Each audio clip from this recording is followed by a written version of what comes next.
Welcome to the Weekly Transit Astrologies podcast. I'm Scott Tajarian. This week, the week of November 6th to the 12th, Gabriella and I discuss Venus transiting into Libra, Mercury transiting into Sagittarius. We touch on the new moon in Scorpio, which is happening next week.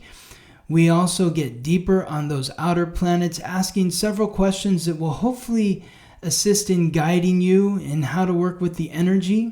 We answer a few of your questions. Stay tuned. Welcome to the Weekly Transit Astrology Podcast. Here with Gabriella. Gabriella, you had something you wanted to share with our audience, did you not? I did. I wanted to thank everyone for being so loving and welcoming to me last week in the comments on YouTube and Spotify and everywhere else. I know Scott received a couple messages too. And just say how happy I am to be in this space with everybody and grateful for the welcoming energy. Welcome, Gabriella. So great to have you here.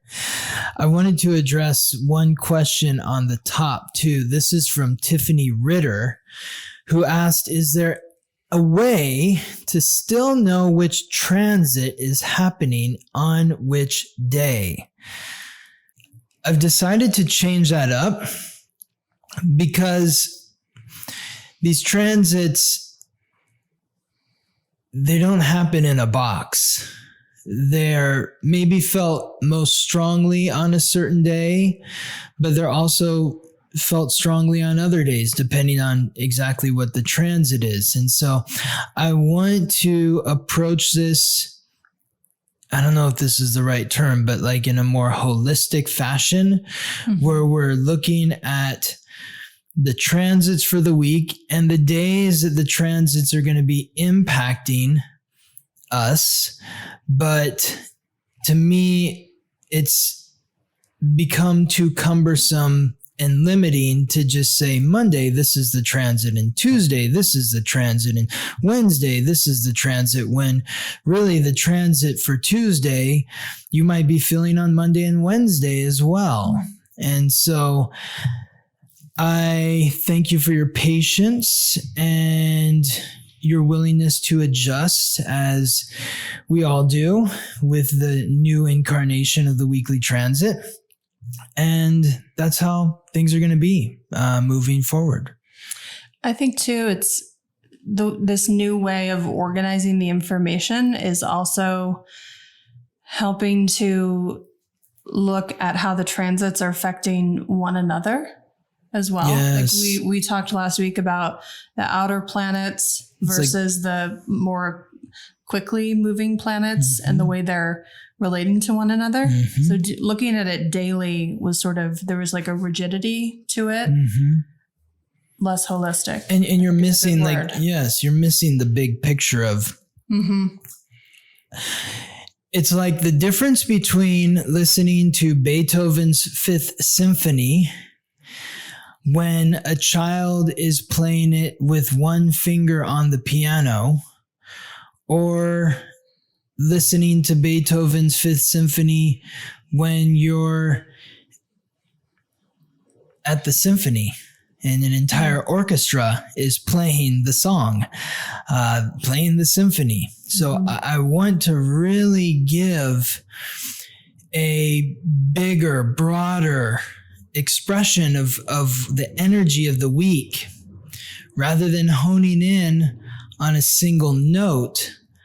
I want to express the full song. So that's a great analogy. Thank you. Thank you, my love. So thinking about this week and the various themes, there's multiple themes that are occurring this week, and the themes are impacted by the transits of the various planets, but how do they all fit together? And so we'll work through piece by piece, and then by the end have a clear understanding of what the broader perspective or theme is for the week. But when we think about like Pluto and Capricorn, which is what we discussed last week in depth. If you didn't listen to last week's episode, I encourage you to go back and listen to it, because we really went in depth with all the planets and where they're transiting. And we'll continue to go in depth. We'll continue to go deeper each week. But thinking about Pluto and Capricorn, Pluto is the god of death, lord of the underworld, the planet of transformation. Capricorn is the cardinal earth sign symbolized by the goat and ruled by Saturn, the god of wealth and time, the planet of restriction, responsibility, hard work, achievement, and authority. So when I think of Pluto and Capricorn, this period is a transformation, that's Pluto, of authority. That is Capricorn. How would you like to transform authority in your life? How would you like to transform your relationship to authority? How would you like to transform your relationship to yourself as an authority? That last question feels especially juicy. Tell me. Well, I think so many of us maybe we're conditioned this way, or we're just never really given permission to see ourselves as an authority, to even see ourselves that way, or to especially use that word authority. I think it's interesting to think about the different authority figures that we have throughout the course of our life. When you're a child, you have your parents are your authority figure.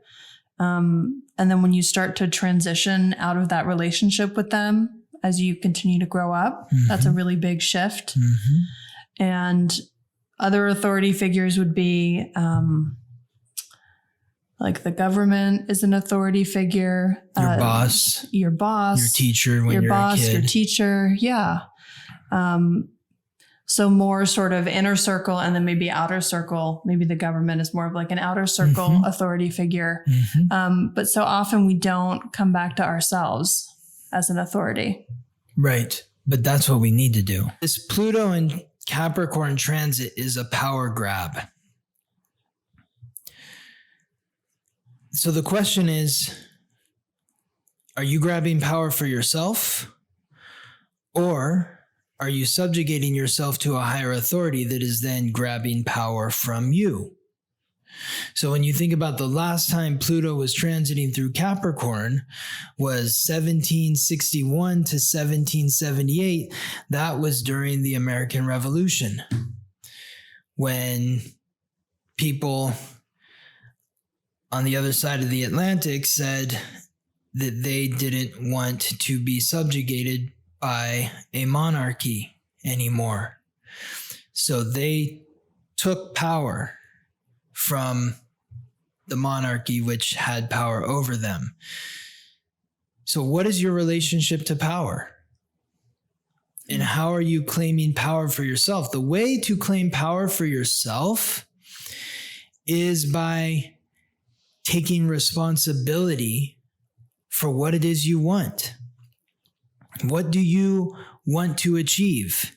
In order to achieve something, you have to do the work. There's even so much that goes into that, though, in knowing what you want and knowing where it is, which part of you wants which thing. Like, there's a difference between something the ego wants, which might not necessarily be aligned with the heart. Like sometimes if anyone's had this experience of you want something, but you know it's not coming from a heart-centered place. It's not really aligned. It's more of like an ego greed sort of a So what does that place. What does that mean? Ego greed. What is that? Well, the role of the ego is an interesting one. And it has actually, I found that it has a pretty bad reputation in the spiritual community, mostly because I think it's misunderstood. So the role of the ego is about helping you recognize your separateness from others. So of course, we are separate from one another, but we're also not separate from one another in other ways. So the ego is essentially about boundaries. And we know it's important, it's healthy to have a certain amount of boundaries. So I'm hearing a lot in the spiritual community, this sort of perspective on you need to kill your ego. And that's if you've had a psychedelic experience, you've probably experienced that ego death and that feeling of oneness with the universe, which is incredibly beautiful. But we live in a 3-dimensional reality on this planet. So we actually need the ego to keep us, it offers a certain amount of protection. So when you're a baby and you're born, you haven't developed your ego yet. And that's why babies need to be with their parents, especially with their mother, because they don't know yet that they don't know yet that they're separate. Totally. So when the mother leaves, the baby cries because they feel separate from themselves. Can I share a couple stories? Because I've had 2 experiences that were really crazy to me, where this happened with my friend's baby when he was 2, and then with one of my nephews when he was 2 as well. I think they were both around 2 years old. And in both experiences, it was myself, the baby, and the mom. And in both instances, the mom had to go somewhere real quick, just for a minute, and was like, "Can you just hold my baby for just a minute?" And I was like, "Sure." And as soon as the baby is in my arms, it literally tries to leap out of my arms to follow the mother, even though it can't walk, it can barely move. It's like an impulse. All it knows is like, I can't get away from that person because they are me. They are me. Exactly. They are me. Exactly. Yeah. Yes. Oh my God. It was like the craziest thing. Like, I'm like, how is this thing? I had to really hold on to both of these kids too, because if I didn't, they would have jumped out of my arms. So yeah, that's the point where they haven't fully developed their ego yet. Right. So of course, go on. I got something to say too, but go on. Well, I was going to move on. Okay, no. So yes. What I was going to say is what hit me just right now in that instant is I think, and you can correct me if I'm wrong in terms of like psychology or whatever, but I think that the ego becomes fully developed at that first Saturn squaring Saturn, which is what happens around age 7. By the time you're age 7, you realize that you are separate from your parents, like you're your own person. And what's interesting about that is we're talking about Pluto and Capricorn is the sign that's ruled by Saturn. So maybe this transformation of authority is also transformation of ego and transformation of recognizing that wanting success, wanting to achieve goals, wanting to accomplish something in life is a part of the ego. It's like, I want to be the best. I want to be a champion. But in order to do that, you have to do the work. I think you could say certainly that some people on the planet right now are maybe living too strongly from their ego, but others are not. Like, I would say we're living in a time now where everyone is copying one another, especially on Instagram. Everyone has the same aesthetic, everyone's using the same language. And to me, that represents a lack of ego. Yes. And we have a term in Jungian, I don't think this is unique to Jungian psychology, but the therapy world in general, it's called ego strength, where in order for you to be able to really look at your circumstances and process and gain awareness around your circumstances, you need something called ego strength. You actually need to strengthen your ability to look at yourself in your separateness. So the ego is an important part of our experience. It is, but it's just like anything else where it has to be in balance. Mm-hmm. And I had a professor who used to say your ego is your amigo. I love that. Which really stuck with me as So the ego is not a bad thing. Mm-hmm. But what's interesting in the process of individuation, which I talked a little bit about last week, is that you do ultimately, you want your ego to be part of your awareness, but you don't necessarily need it to be the center of your awareness. Mm. So when you're not yet individuated, typically the ego is the center of your consciousness. Mm-hmm. But the more you individuate, the more that you're able to take those unconscious aspects of yourself and integrate them into your consciousness, you're actually expanding your ability, the ability of what you're aware of gets greater. And so the more you're able to do that, the ego no longer becomes the center. It becomes just a part of that consciousness, and the self becomes more of the center. And the self, this is where when you talk about like, what is it that you want? Mm-hmm. What's the difference between the self and the ego? The self is more like your true self, your higher self. And how does that all fit within the unconscious versus the conscious, the self and the ego? So the more that your unconscious becomes integrated into your consciousness, the more you're able to access the self. So that's how they're related. Does that make sense? You're melting my brain, but I think I'm getting some of it. Okay. Yeah. I hope I'm explaining that clearly. No, I think you are, but I think like I have to like sit and think about it. Mm-hmm. You know, that's not something that's like, oh yeah, I totally get it. It's the color red, you know, like it's an apple.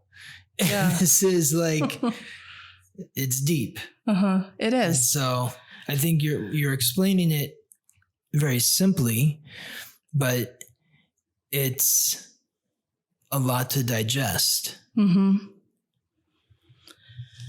It is. One more thing about Pluto is, you know, I mentioned the United States, and the last time that Pluto was transiting through Capricorn was during the American Revolution, and Pluto just moved to 28 degrees, which is beyond the degree of where Pluto was when the Declaration of Independence was signed, which was 27 degrees Capricorn. So the United States has officially completed their Pluto return, which has been major transformation.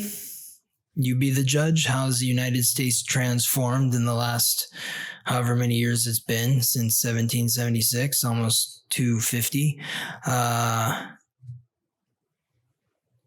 But Pluto's not coming back to 27 degrees. So that's done. And so now we move on to Neptune. Neptune is the planet of the unconscious. It is the god of fresh water and the sea, the planet of illusion, deception, compassion, and intuition. Neptune is transiting through Pisces, the mutable water sign symbolized by the fish and ruled by Neptune. This transit, the theme of this transit is unconscious compassion. What you want to be asking yourself during this transit is, well, what does unconscious compassion mean? To me, what it means is that your compassion runs so deep that it is rooted in your unconscious. When you're on autopilot, you are compassionate. What do you feel What do you feel guilty about? What do you feel shameful of? What do you regret? What are you blaming yourself for? What would you like to forgive yourself for? What do you need to forgive? And who can you show greater empathy? This is the work of Neptune and Pisces. So that when you are on autopilot, you're compassionate. You're compassionate because you've spent time delving into your unconscious and facing the demons that carry your psychological baggage, the guilt, the shame, the regret, the blame. And showing yourself compassion so you can, and showing those demons that live within you compassion so you can integrate these thought patterns and memories with understanding, forgiveness, and love for yourself. Because that's what you deserve. Love. Because you are a gift to every person that you come into contact with, regardless if the experience is good, bad, or ugly. You're giving them the experience that they need in order to see what it is about themselves that they can only see through the reflection of you. I have some thoughts about this unconscious compassion. Do tell. Well, it's occurring to me that some of us might have a question about what is in our unconscious or our shadow, to use a Jungian term. And we might make assumptions that the shadow is only negative in some way. And there could be shadow material that does feel negative. But we also have material in our shadow, in our unconscious, that are repressed parts of ourself that are gifts.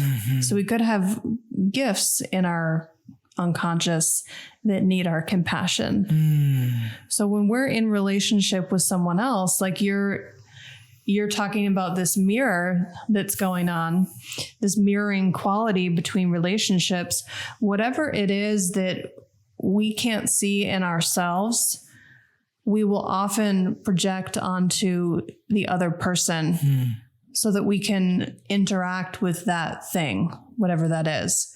So sometimes we project onto other people our shadow qualities, the qualities that we are, I should say our negative shadow qualities, our qualities that we don't like about ourselves. And when we see them in another person, we're able to interact with them, but it feels separate enough from us. So there's a safety there. But you can have this experience of, gosh, what is that person's problem? They're so critical. Not realizing that you're actually critical too. Not realizing that part of what you've repressed into your unconscious are the times where you are critical as well. But it can work the other way too, where you can project. I'm sure many of us have had relationships where we've idealized another person and they can't do anything wrong. They're perfect. They're so wise. They're brilliant. They're beautiful, whatever the qualities are. Often that is indicating to you that you have repressed those qualities. Your own beauty. Your own beauty, your own brilliance. You're letting someone else hold that role in your life. And so one way to know when you're projecting is when the feelings feel really strong and incredibly positive or incredibly negative. And when they happen really quickly, there's often an indication that some kind of projection is happening. Typically, when you're really seeing someone for who they are, you're seeing the totality of them. You're seeing what's beautiful. You're seeing maybe more challenging personality traits. You're seeing more of a whole spectrum. So when you're in those relationships that feel really extreme in some way, it's like bringing out a really strong reaction in you. That's an opportunity for you to know what it is that you have repressed, what you are pushing down into your unconscious. And that's what needs your compassion, no matter what those qualities are. Whether they're positive or negative. Yes. Yep. So many of us, I think, need to have compassion for our positive qualities. Like you're talking about reclaiming power. Yes. We need to be empowered. Yes. To recognize the beauty and the power within ourselves. Yes. It's time. It's time. to get it all on stage here. Yes. Yes. Yes. Amazing. Awesome. Thank you, Gabriella. Thank you. Uranus in Taurus, the planet of revolution, rebellion, innovation, independence, and the unexpected in the fixed. Earth sign symbolized by the bull, Taurus. This is a revolution of values. Uranus is the planet of revolution. Taurus is the sign of values. During this time, you want to ask yourself, what are you doing? What am I doing to claim my financial independence? What am I doing to radically reshape my values? How does my independence or lack thereof reflect my self-worth? And this reminds me of what one of our listeners, this is from Shell X Beach, who is attributing this to Pluto and Capricorn, which makes sense for Pluto and Capricorn, but I also feel like it's a part of that Uranus and Taurus energy as well, because what Shell X Beach says is, I've made, under Pluto and Capricorn, I've made a major career shift. I left a lifelong career in software engineering, and now I'm a social worker and a creative artist. It's a total 180. This is very Uranus and Taurus to me, because Uranus is the planet of not only technology, which would be software engineering, but also social work, because Uranus is all about, it rules Aquarius, which is all about the community and society and social causes. So having like such a dramatic shift like that, I imagine that Shell X Beach had a shift in their values and was like, I'm not a software engineer. This is not speaking to my sense of values. I'm going to move into social work and be a creative artist. And so this has been shaking us up. It's continuing to shake us up. What radical changes do you want to make in your life? Chiron in Aries. This is about facing your fears. Chiron's the wound and the ancient wisdom that is unlocked through healing that wound. When you look at the symbol for Chiron, it looks like a key. It's a broken cross of matter. The cross of matter represents the four elements of matter: fire, earth, air, and water. And I see Chiron as a broken cross of matter on top of a circle of spirit. The circle of spirit representing your eternal soul, no beginning, no end. And it also looks like a key, which represents the ancient wisdom that is unlocked through healing that wound. You want to ask yourself, what are my greatest insecurities? What terrifies me? What areas of my life am I inauthentic? And where am I lacking self-love? Because Aries, the cardinal fire sign symbolized by the ram, is all about self-love, courage, confidence, and authenticity.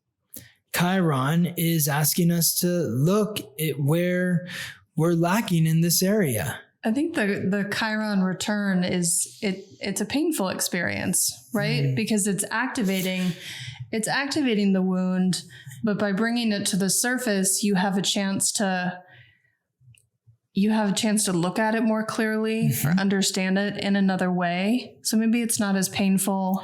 Well, I just, the other day I was talking to somebody who's having his 50th birthday, and he's like, I'm in the middle of my Chiron return. I'm like, how's that going for you? He's like, just lots of the old wounds coming up, resurfacing themselves. But now I recognize them. I see what they are. And he's having fun with it.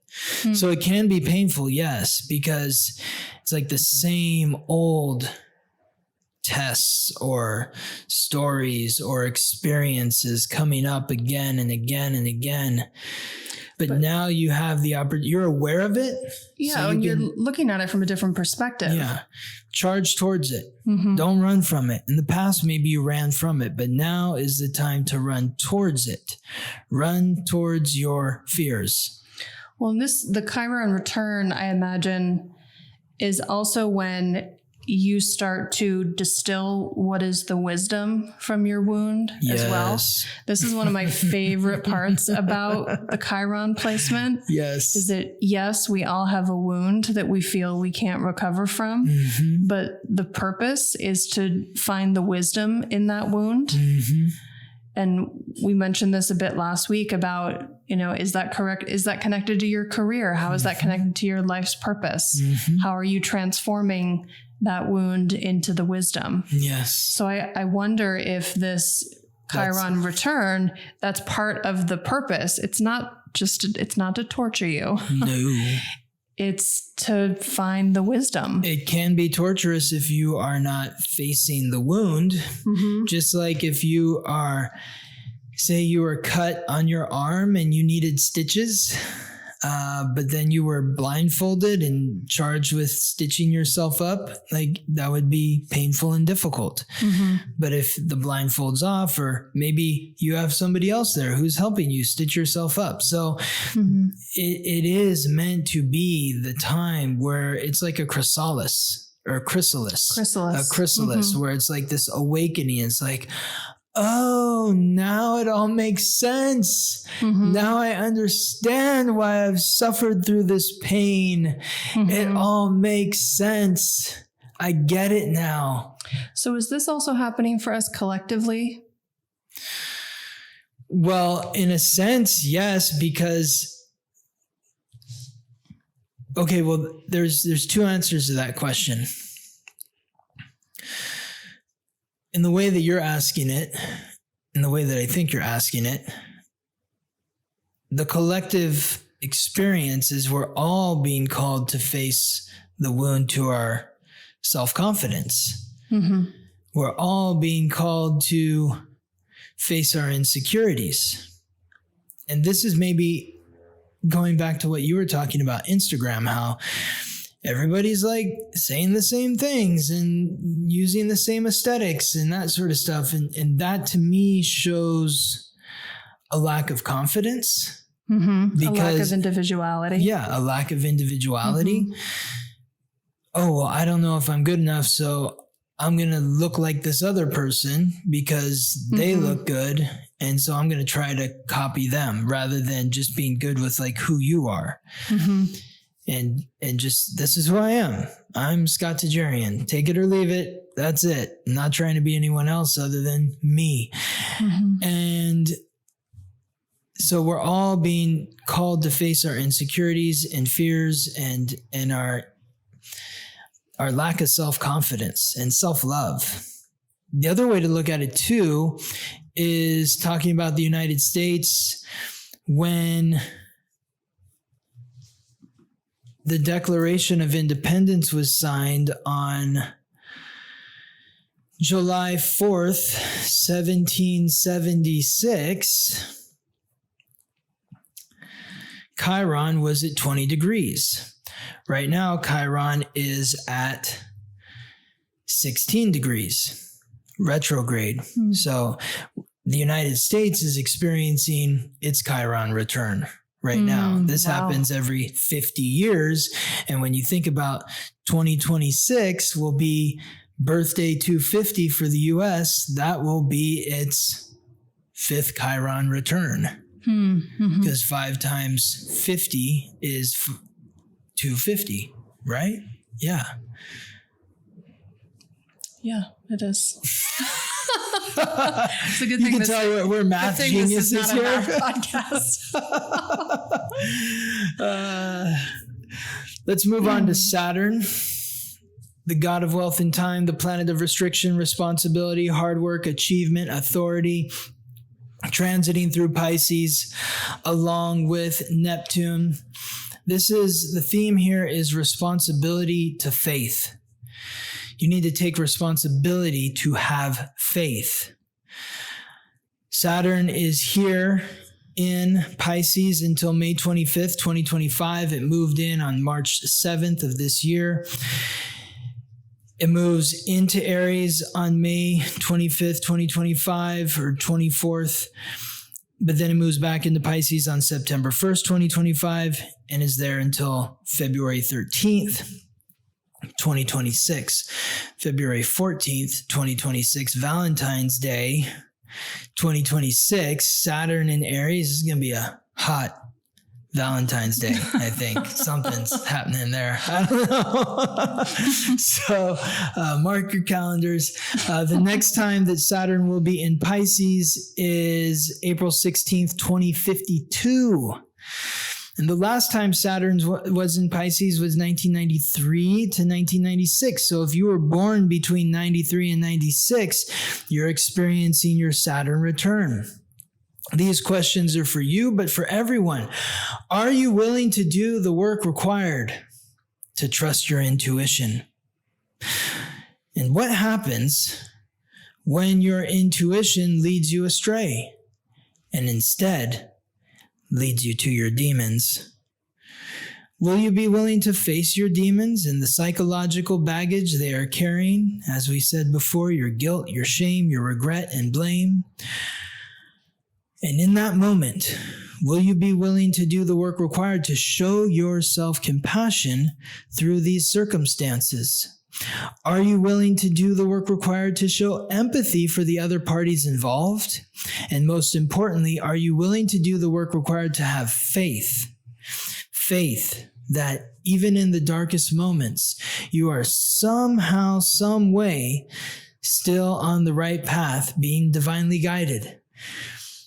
There may not be a tougher time during this transit to follow this frequency, but this is the darkest moment, but it is in the darkest moment that faith is born. It's like Saturn is the planet of the real, of reality. And now it's in your unconscious. So Saturn is, it's making your unconscious world feel real. So the guilt, the shame, the regret, the blame that you're feeling about yourself feels real. And you might go and talk to somebody and you're like, I'm so sorry. I feel so bad about what I did to you. And they're like, what are you even talking about? I don't even remember that, but okay. It's like, what are you torturing yourself over? It may actually be much less than what you think. But it feels real because the monsters in your mind feel real when Saturn is transiting through Pisces. I like what you said about even in your darkest moments, knowing that you're divinely guided. That's a big deal. Yeah. And it's so easy to say. It's so easy to say. But this concept of like what is in my highest good and what is in our highest good is not necessarily to have everything come easily. Right? Yes, exactly. Yes. We can all recognize times in our lives where things have been painful or difficult, and it was in our highest good. If you look at the symbol for Saturn is a cross of matter with a crescent of receptivity pointed down. It's bent because it's pressing into the ground. It's bringing that sense of reality to the material realm. When you look at the earth symbol is a cross of matter inside a circle of spirit, representing the place where the eternal soul materializes into a physical body. That is what earth is. So why are we here? You're here because there's only so much that your soul can learn floating around in the ether. It needs to materialize into the world of reality, earth, to experience the joy, the pain, the laughter, the sorrow. Because it is only through those real experiences that your soul will evolve. So this could be why your intuition might lead you somewhere that ends up being painful or might feel like it's led you astray. Exactly. Your intuition leads you someplace that's painful. And it's like, how did I end up here? I was just trusting my intuition. Because you had to go through that experience. Because you needed that lesson. Yes. Right. Yes. I also think there's an interesting parallel coming up between intuition. Like, I'm thinking about intuition versus fear, and the self versus the ego that we were talking about earlier. How there are different ways to connect with your intuitive guidance system. Like, I know I've had experiences where I think it's my intuition, but it's actually fear, and vice versa. Versus I think it's my ego that wants this versus myself, my higher self that wants this. So I think there's an interesting part here around learning what your intuition feels like. And is it coming from fear or is it coming from love? Yes. Yeah. Yeah. That's important. So those are the outer transiting planets. Now moving in to the more personal planets. The longest transiting of the personal planets is Jupiter, the god of thunder, lord of justice, the planet of expansion and luck. Did I say luck twice? Maybe, because why not? Let's be extra lucky. Were you going to say something? No. Oh. Jupiter's transiting through Taurus, retrograde, along with Uranus. Both are retrograde in Taurus. This is an expansion of self-worth, reflecting upon your values and recognizing where maybe you can expand or improve your self-worth. Jupiter is in Taurus, moved in May 16th of this year, moves into Gemini May 25th of 2024. Jupiter ends its retrograde on December 30th. So from now until December 30th, Jupiter is moving retrograde. It began its retrograde on September 4th. So September, October, November, December, that's 4 months retrograde. This is where the abundance maybe feels like it's slipping away. Where you've gained, you're now losing. If that's you, you're being called to take an expanded look at your self-worth. Where have you been financially extravagant? In what ways are you expensing your values? How are you indulging yourself? What do you truly value about what you do to make money? Do you value what you do to make money? Do you value what you spend your money on? What are you investing in to elevate your self-worth? What are you investing in that is in alignment with your values? So where are you putting your energy? Not only your energy, but your money. And money's energy. But it's like, we're not just talking about like effort. It's like also talking about the material. But it's like, where are you planting seeds? Like where it's like working in a garden, right? What do I want to grow? And if you're eating all the food and not replanting anything, maybe you're being wasteful in some way. Or you're growing things that you're not using. Yeah, exactly. Yeah, growing things that you're not using. So that's Jupiter. Mars in Scorpio. Mars, the god of war, the planet of action, aggression, and conflict. Mars transited into Scorpio on October 11th, is there transiting through the sign that it rules, the fixed water sign symbolized by the scorpion, ruled by Mars and Pluto. Mars is transiting through Scorpio until November 24th. How can you be more courageous in your intimate relationships? What can you do to be more courageously vulnerable?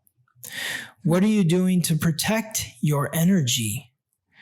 What are you willing to fight to transform about your intimate bonds? So I'm hearing boundaries in here. Where might my boundaries be too rigid or maybe too soft?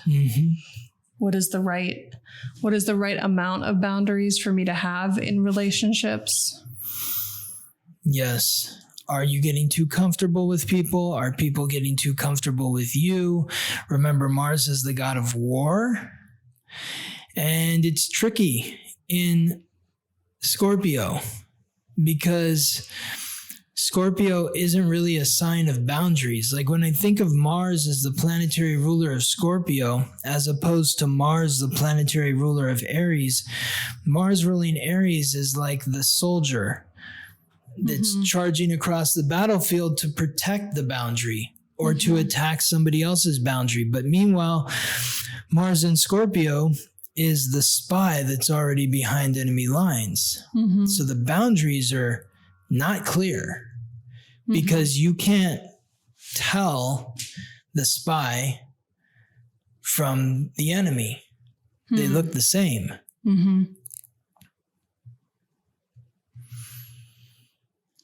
So there's something unclear about this transit. Well, we're digging into the secrets. We're digging into the dark territory of our relationships and really looking into how do we get involved with other people? How am I involved with other people? Am I allowing people to get too involved in my life? Or am I getting too involved in somebody else's life? Taking on their problems, they're bringing their problems to me. And it's not to say you can't or shouldn't do this, but through the exchange, both sides need to feel lifted rather than drained. If you're feeling drained by people that you're intimate with, then something about that bond needs to transform. And so we're being given the support and the help to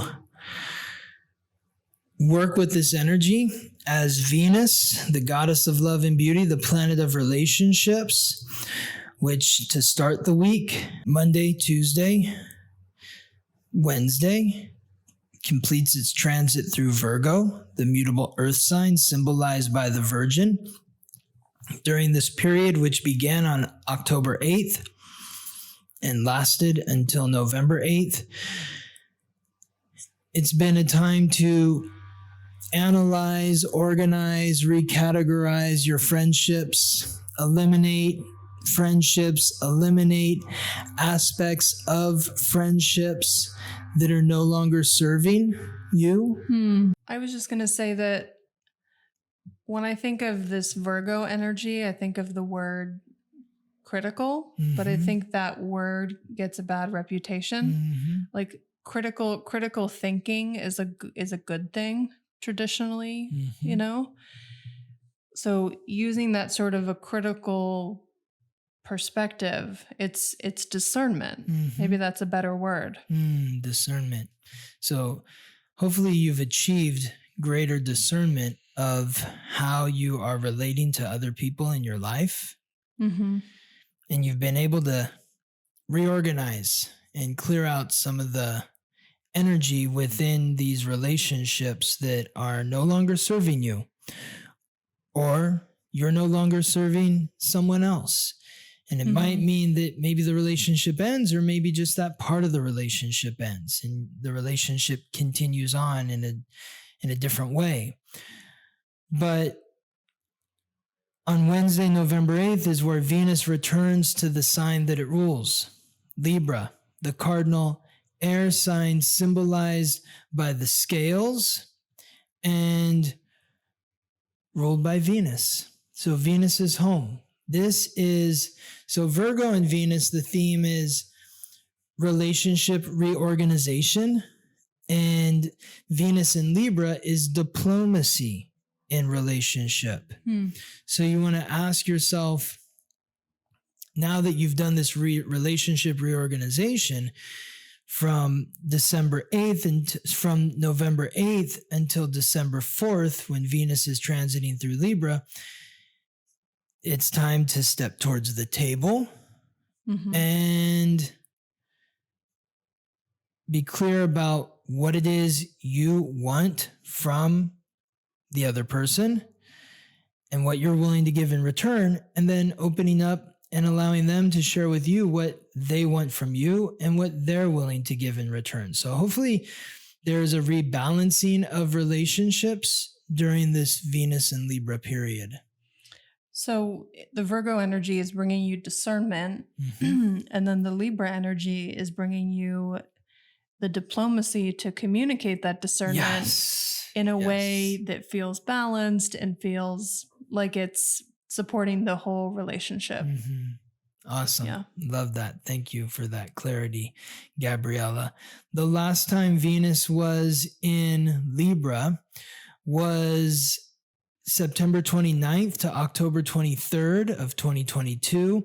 The time before that was August 15th to September 10th, 2021. So think back to those dates for clues on what could be in store for you this time around as Venus transits Libra from November 8th to December 4th.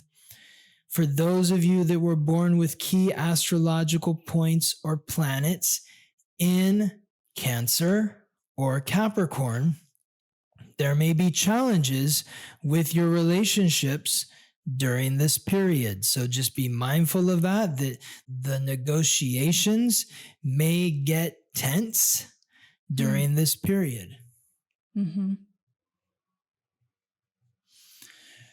We have another planet transiting into a new sign this week. It's not just Venus in Libra, but later in the week, the day after, on November 9th, which is Thursday, Mercury, the messenger of the gods, guide of souls to the underworld, the planet of consciousness, communication, and coordination, which has been transiting through Scorpio since October 21st.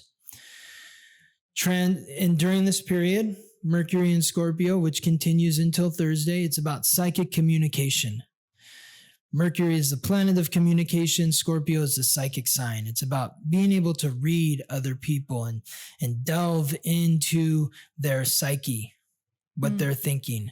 So on Thursday, November 9th, is when Mercury transits into the mutable fire sign, symbolized by the archer, Sagittarius.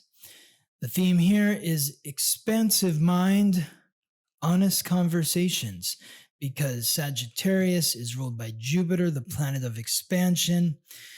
Sagittarius, the archer. When I think of the archer, I think of Robin Hood, Katniss Everdeen, freedom-loving individuals that have a high sense of ethics. They want to do what's right.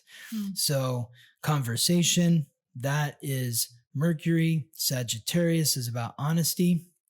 And now that we've had an opportunity to delve into the psyche of others through the Mercury and Scorpio energy, it's now maybe easier to speak your truth, to speak up, to speak out, to say what you need to say in order to get your message across. And when you think about this happening with Mars in Scorpio, so that's churning up those intimate bonds, while Venus in Libra is creating balance, fairness, equanimity, diplomacy in relationships. In order for that to happen, we need to have honesty in the conversations that we're having with those that we're in relationship with those that we're intimate with.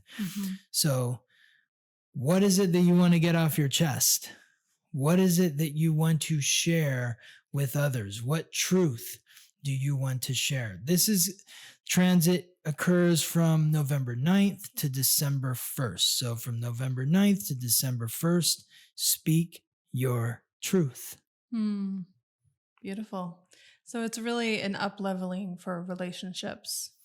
I mean, on one hand, you hope so if you're working with the energy in a positive way. On the other hand, you might say things that cut deep, hurt somebody's feelings that you're close to.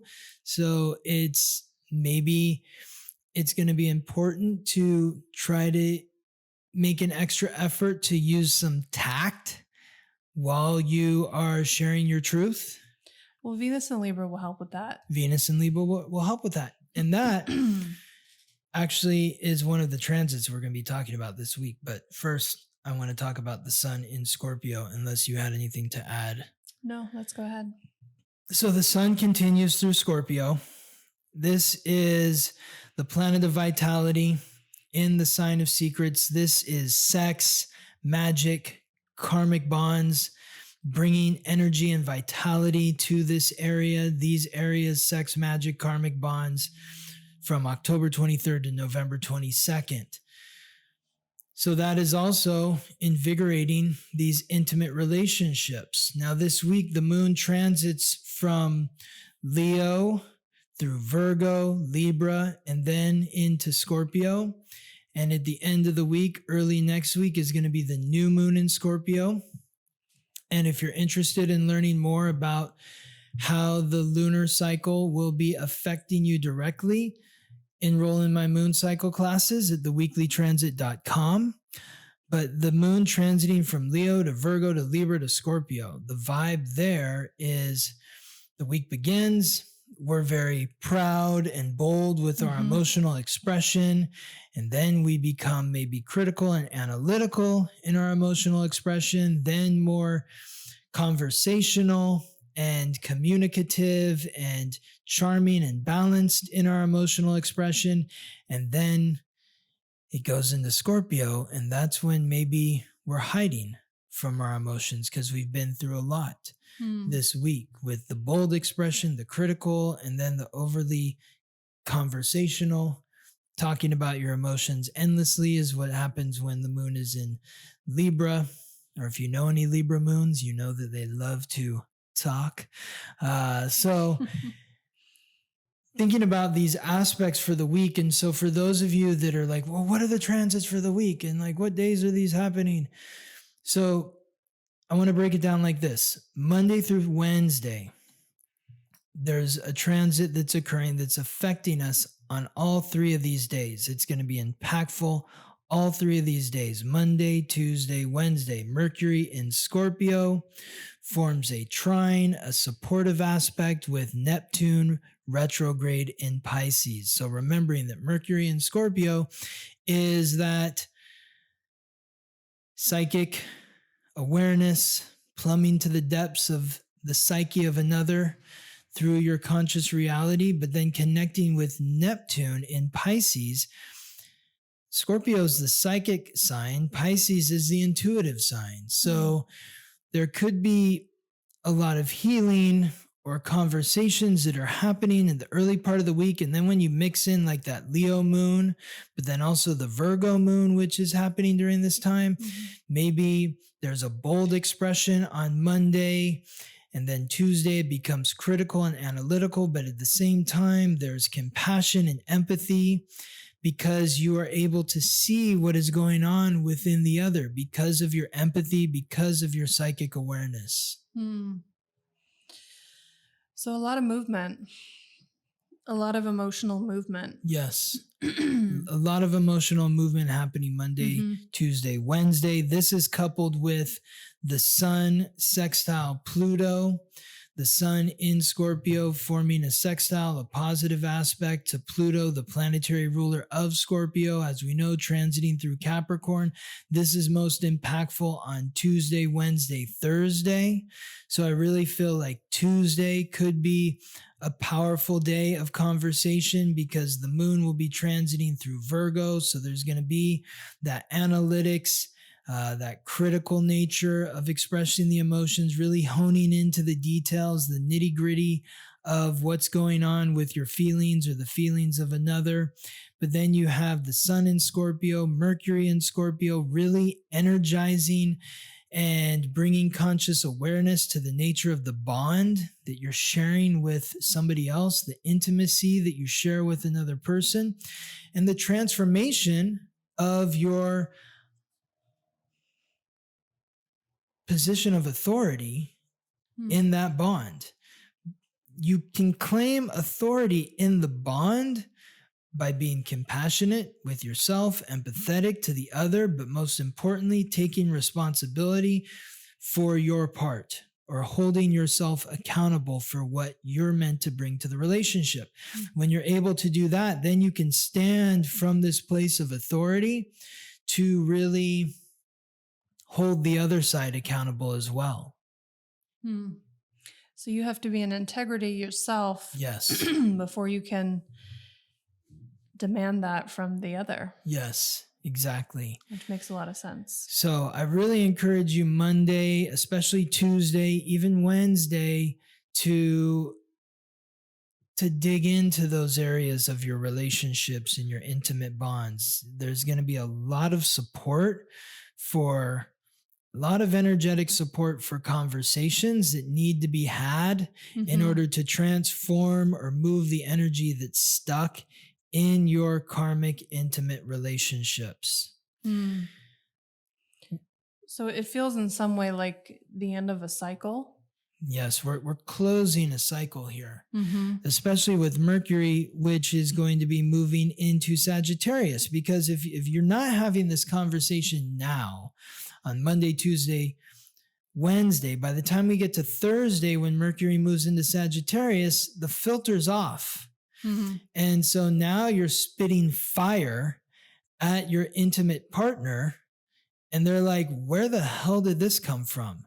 But you've been holding it back because Mercury in Scorpio, it's like, well, you're not as open with what you're thinking.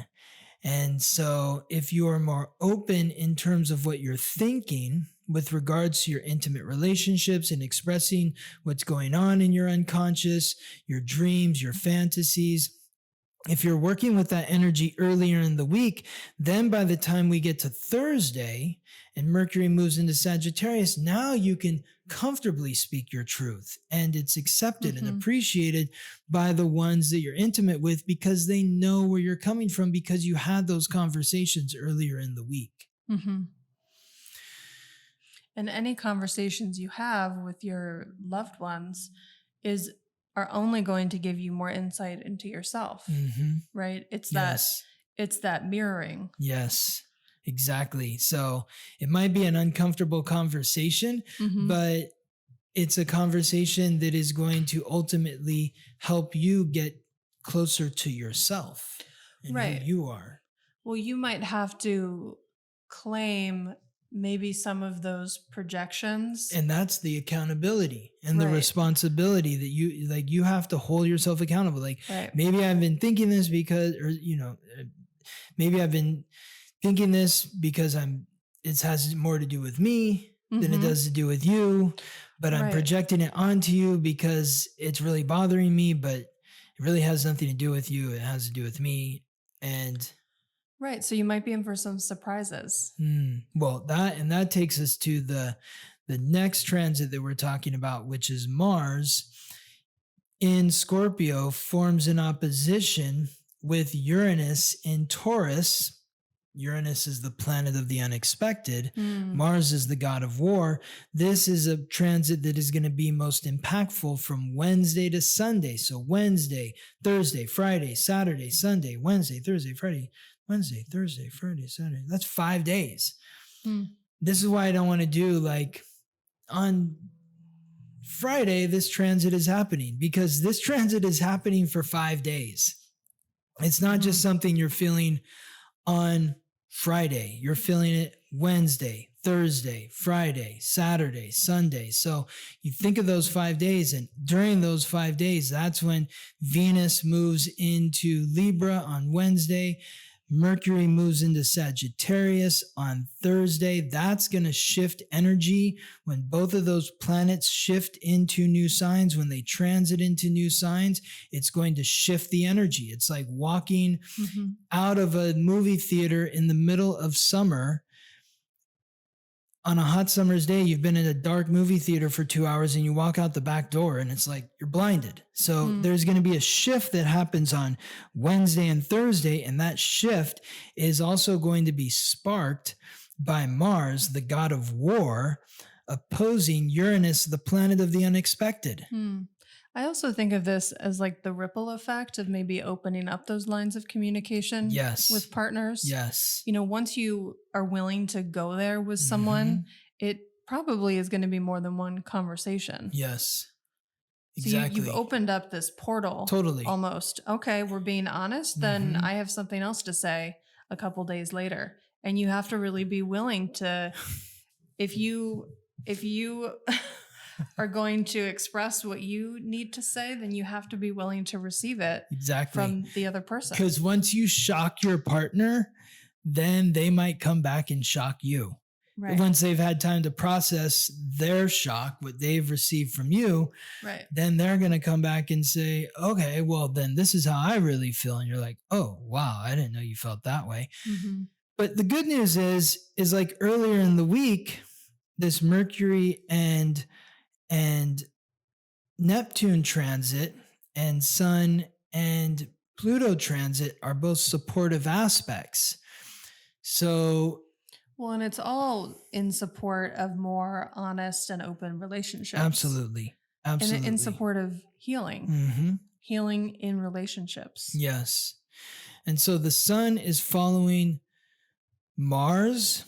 And so on Saturday and Sunday, the Sun is moving into a conjunction with Mars, but in opposition to Uranus. So Mars is opposing Uranus Wednesday through Sunday. Saturday and Sunday, the Sun joins the party. So if you didn't get the shock on Wednesday, Thursday, or Friday, it's probably coming on Saturday and Sunday, because that's when the Sun shows up and joins the opposition party with Mars. And then the Moon shows up and joins the opposition party with Mars and the Sun opposing Uranus, which is the new moon in Scorpio, which happens at 1:28 a.m. next Monday, November 13th. So we'll talk about that in next week's episode as well, but I also wanted to touch on it in this week's episode because it's happening so close to this week that it's like, okay, well, I'm not going to wait till next week and not talk about it. So everything that's leading up to this point, this new moon, like when you think about the new moon, it's planting the seeds of the coming harvest. And again, if you want to learn about how this transit is affecting you directly, the new moon and then the full moon in Gemini, enroll in my moon cycle classes at theweeklytransit.com.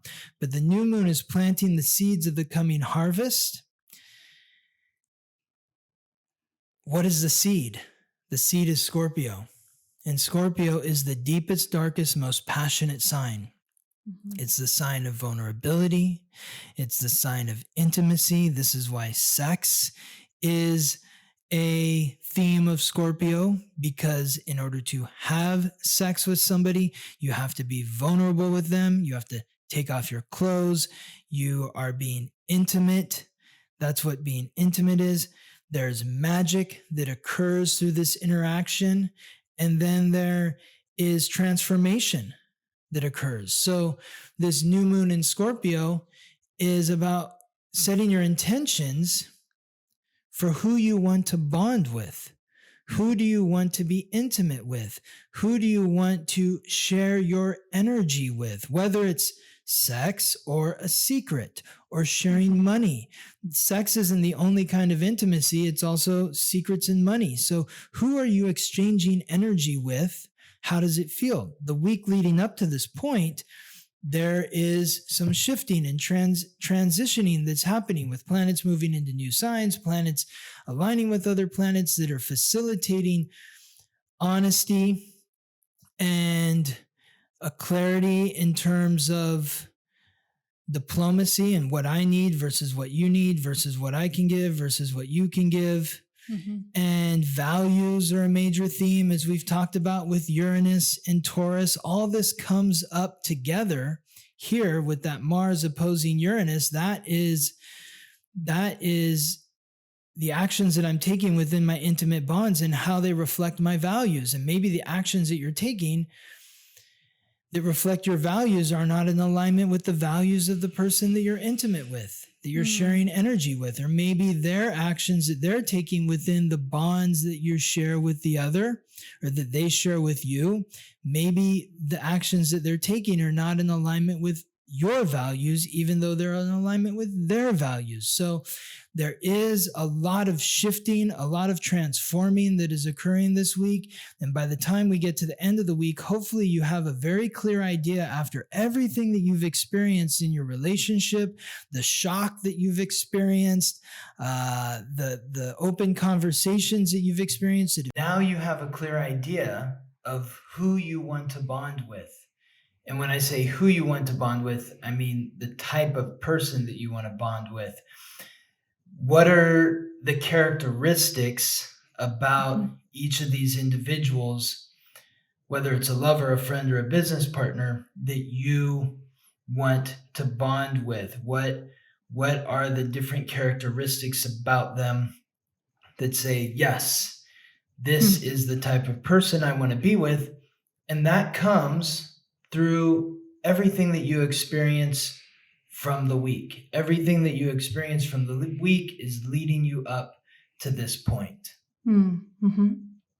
So are you ready for some questions, Gabriella? I am. This is from Raw Wilson, 711, says, I want to know what it means when there are retrograde signs in your natal chart. Is it just where it was when you were born? How does it affect our chart? I think what Raw Wilson is asking is, what does it mean when you have retrograde planets in your chart? And this is a question that I get a lot.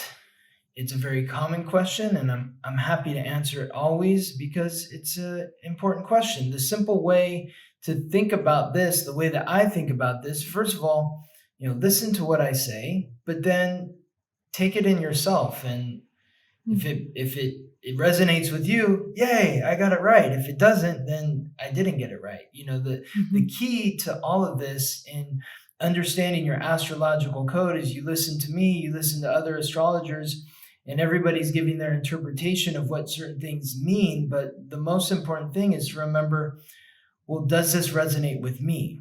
And so when I think of retrograde planets versus direct planets in an astrological code, I think of a tree. And there's the branches. Those are the direct planets. Those are the ones that you can see. And then there's the roots, which are beneath the ground that you can't see. That's the retrograde planets. The retrograde planets are the roots. So the way that I envision this is when planets are retrograde in your chart, you may be aware of the energy that is being bestowed to you by these planets, but it is not something that is easily recognized by people that are outside of you, other people in your life. Interesting. I also think of the retrograde energy as sort of the difference between if you're driving on the freeway and you're accelerating, that would be the full expression of a planet that is direct in your chart. But that moment you take your foot off the gas and you start to slow down, and suddenly that energy of movement is there, but you're not intentionally moving it forward in the same way. Well, it's like it delays it or it slows it down. It's not, doesn't have the same level of energy. It doesn't, but it's still present. So to your you're point, still on the freeway, right? And you're still moving, but the intention with which you're moving, and like to your point, I think it's an interesting interpretation around how how that retrograde energy is perceived by others. Yes, exactly. That makes sense to me. Yes. Yeah. I also think of if you have planets in retrograde in your natal chart, that indicates where you feel the most at home. I think our natal charts represent what we're comfortable with. So we all know that you can be comfortable with things that are uncomfortable, right? It's about what you're used to. So I think those retrograde energies, I'd be curious to know what planet Ra Wilson. Ra is referring to answer this more clearly. Like I'm thinking if it's Mercury, for example, maybe during Mercury retrograde, most of us are struggling with communication challenges, but perhaps they feel more normal. Perhaps they feel more normal. Yeah, true. I don't know that. I've never validated that with anybody, so I'd love to know if anyone has had that experience. But I feel like, my sister is Mercury retrograde. And I don't think she's ever complaining about retrogrades. Okay, so maybe we need to ask her. Yeah, I don't know. Yeah, she doesn't mention it to me. But the other thing too is like during Mercury retrograde, you're experiencing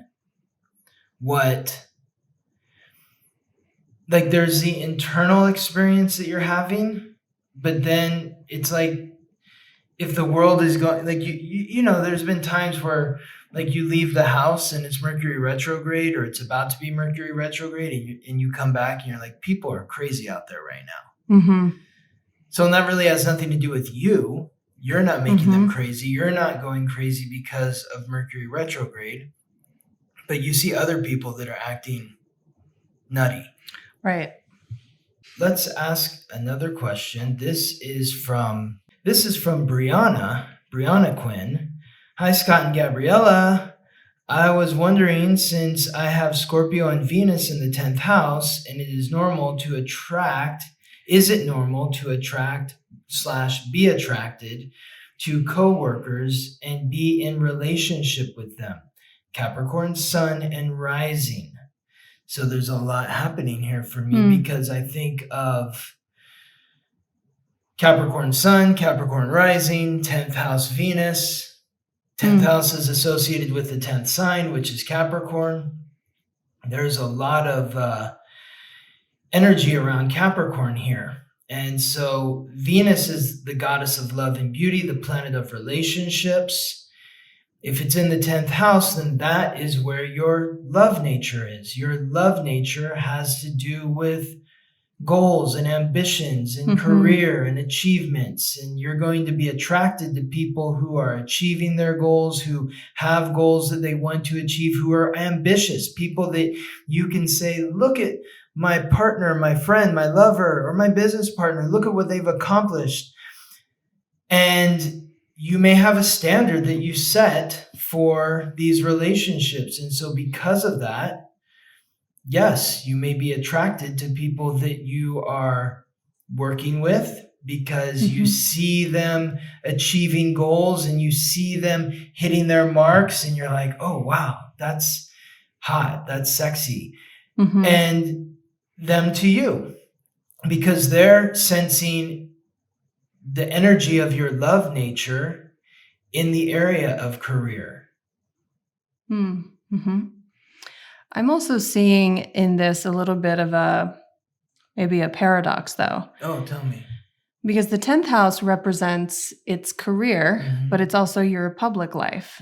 So, which is career, but also is more than career. It's about being sort of on stage with someone, being viewed, being accessible in some way by the group or the community, the organization.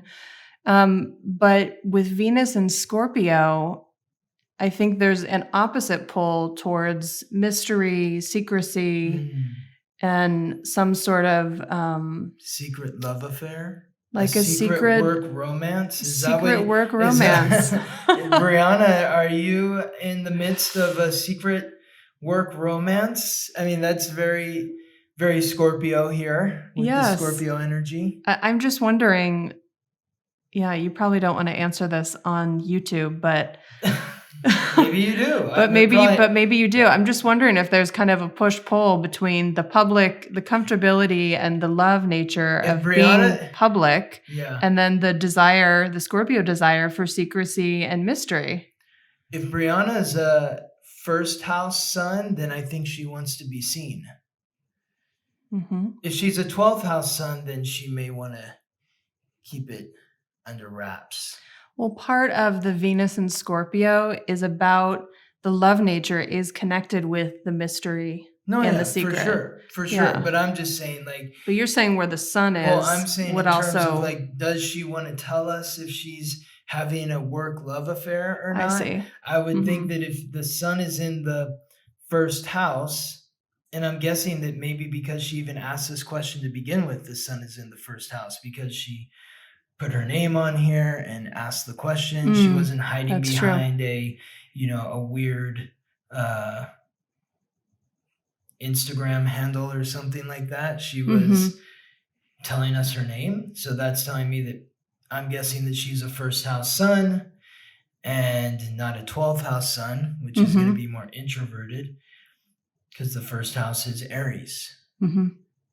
But so she would be more open about sharing the secret love affair, the secret work love affair. Yeah, sounds because exciting. No one from her work is listening to this podcast, so it doesn't matter. Until she tells the person that she's dating to listen to the podcast, and then they're going to be like, oh, well, you outed us on the podcast. So long story short, it is normal what you're experiencing. I think so. Yes, that's the long-winded rambling Taurus rising answer to your question. Is that yes, it's normal. Yes.